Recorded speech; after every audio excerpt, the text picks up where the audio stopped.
Danas ću napraviti jednu od starinskih i jako lijepih i bogatih torti. U pitanju je Greta Garbo torta.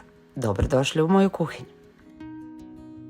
Potrebno je ispeći 2 biskvita. Za jedan biskvit bit će potrebno 9 jaja i odvojit ću belanca od žumanaca. Žumanca ću staviti sa strane jer ćemo žumanca kasnije koristiti za pravljenje fila. Od belanaca, oraha i brašna ćemo napraviti kore.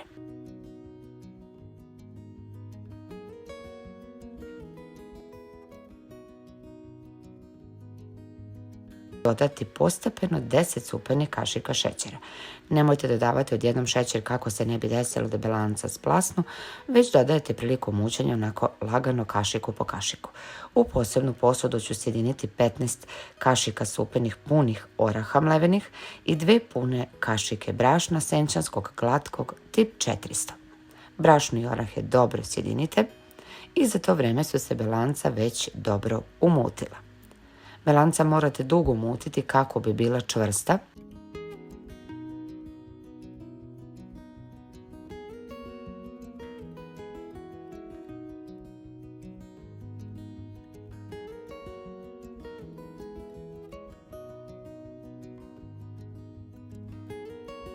U belanca ću sada postepeno dodavati orahe koje sam sjedinila sa brašnom i više ne mutiti mikserom, već varjačom ili špatulom.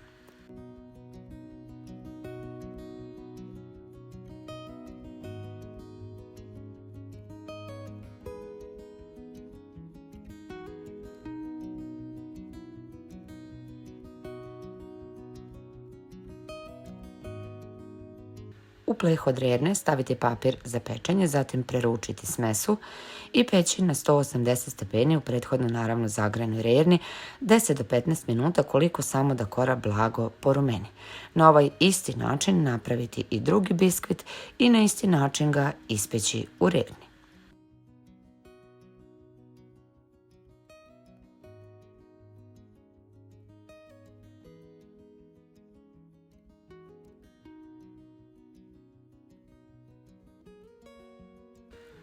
Kada se ispeče, sa sve papirom izvucite i ostavite da se biskvit potpuno ohladi. Sada ću napraviti fil. Koristit ćemo 18 žumanaca koje ću dobro umutiti sa 18 kašika šećera.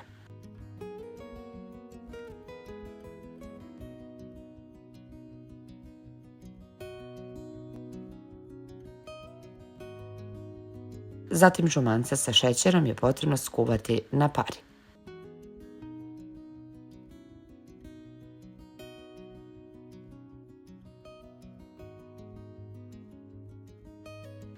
Kada su se žumanca ovako dobro skuvala, da nisu tečne i vidjet ćete već da dobijaju gustinu poput pudinga, ostaviti sa strane da se žumanca potpuno ohlade, a za to vrijeme ću sada već biskvit se ohladio, lagano skinuti ovaj papir za pečenje i preseći po pola, tako da dobijete 4 jednaka biskvita.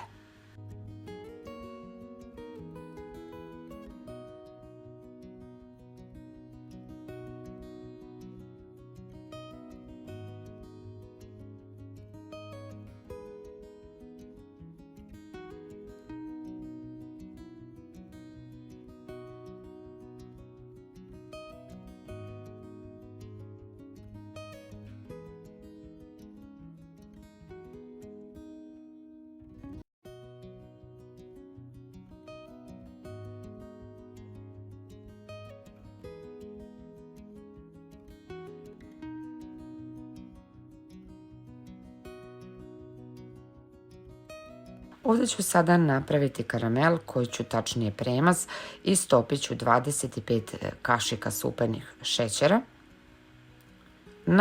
Šećer morate topiti na laganoj temperaturi, znači ne sme da vam pogori i ne sme da vam ostanu grudvice. Odmah ovako dok je istopljen vruć šećer, vrlo brzo morate premazati preko svakog biskvita. Ne mora to biti baš od ivice do ivice, ali jednostavno samo morate pokriti dobar deo kore. Ovo morate vrlo brzo raditi jer se šećer čim ga nanesete na biskvit veoma brzo steže. Ovo je princip rada kao kada se pravi recimo žerbo torta. da dobijemo onu hrskavost od šećera.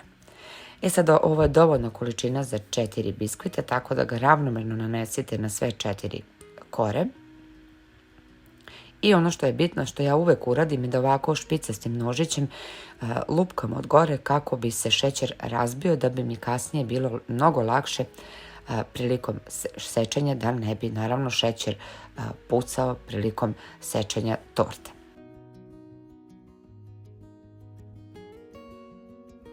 ...250 grama čokolade za kuvanje, dodati 7 kašika ulja i 5 supenih kašika mlijeka. Potom staviti na ringlu na neku srednju temperaturu da se samo čokolada u mlijeku otopi.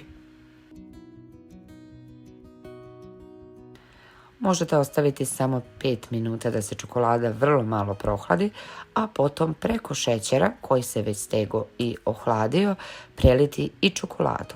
Čokoladu možete preliti na sva 4 biskvita ili možete na samo 3.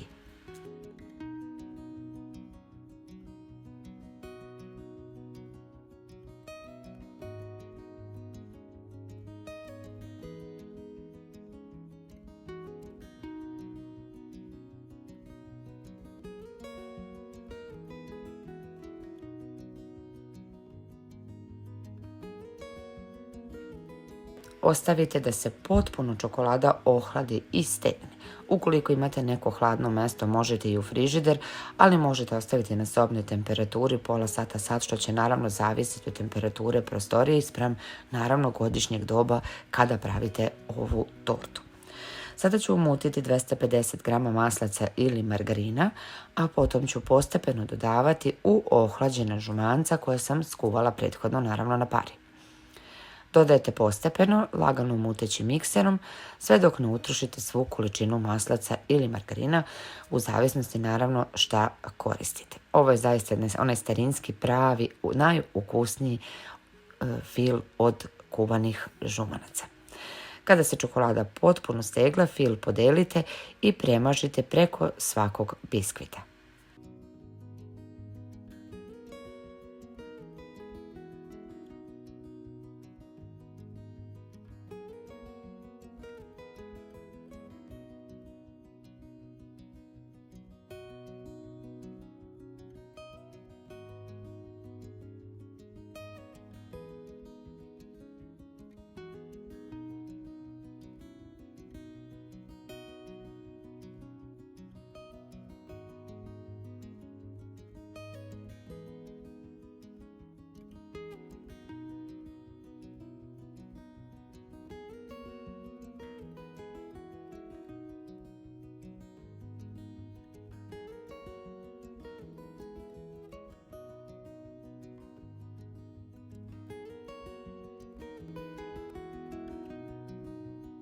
Kada stavite zadnji 4. biskvit, od gore premažite sa ostatkom fila i također tortu premazati i sa strane tim istim filom.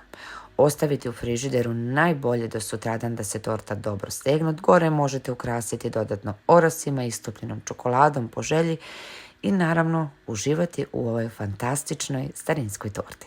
Ja vam je ovaj put želim prijatno.